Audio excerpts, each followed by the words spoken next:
सध्याच्या या दुष्काळी परिस्थितीत अत्यंत मोजके पाणी असलेल्या कुकडीमधून कर्जत, करमाळा, जामखेड या तालुक्यांसाठी फक्त पिण्यासाठी पाणी सोडले होते।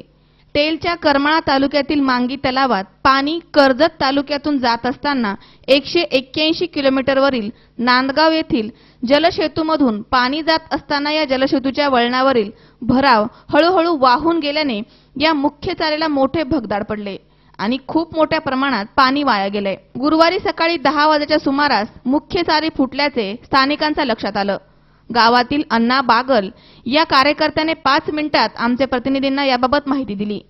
त्यावेळी छोट्या प्रमाणात पाणी वाहून जात होतं, मात्र काही वेळातच पाण्याच्या वेगामुळे जमिनीखाली पडलेल्या छिद्राने मोठे रूप धारण केले आणि मुख्य चारीचा संपूर्ण भरावच वाहून गेला आणि संपूर्ण चारीचा प्रवाह नांदगावच्या ओढ्यात आणि शेतकऱ्यांच्या शेतात वळला। तर पुढे मांगीकडे गेलेले पाणीही परत फिरले आणि तेही त्या ओढ्यातच जाऊ लागले। यावेळी या ओढ्यामध्ये पूरसदृश्य परिस्थिती पाहायला मिळाली।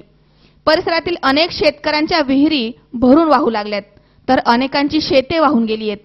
पाण्याचा वेग इतका मोठा होता की एकाच वेळी 2 धबधबे पडत असल्याचे चित्र पाहायला मिळाले।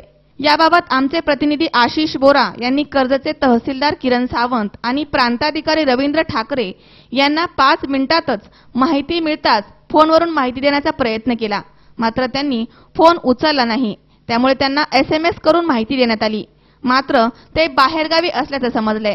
याबाबत प्रांताधिकारी यांनी SMS करून कॅनॉल फुटला नाही तर ओव्हरफ्लो झालाय असा SMS करून माहिती दिली आहे, मात्र तहसीलदार त्यांनी तेवढीही तसदी घेतली नाही।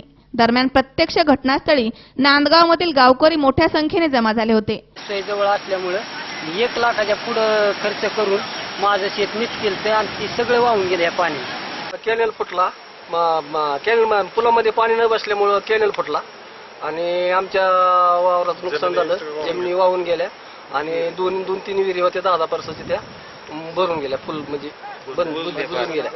जास्त दाबाने पाणी सोडल्यामुळे सगळं पाणी पुलात न बसल्यामुळे आमच्या तिथं पूल फाकला गेला आणि आमची रानं वगैरे विहिरी वगैरे आमच्या सपाट झालेल्या आहेत। आम्हाला आता ज्याच्यावर आम्ही जगत होतो ते आमचं फार बरबाद झालेले आहे। यावेळी पोलीस निरीक्षक प्रताप इंगळे आपल्या सहकाऱ्यांसह उपस्थित होते।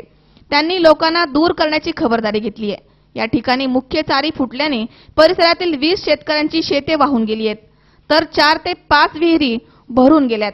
त्यामध्ये शेतकऱ्यांचे अपरिमित नुकसान झाले।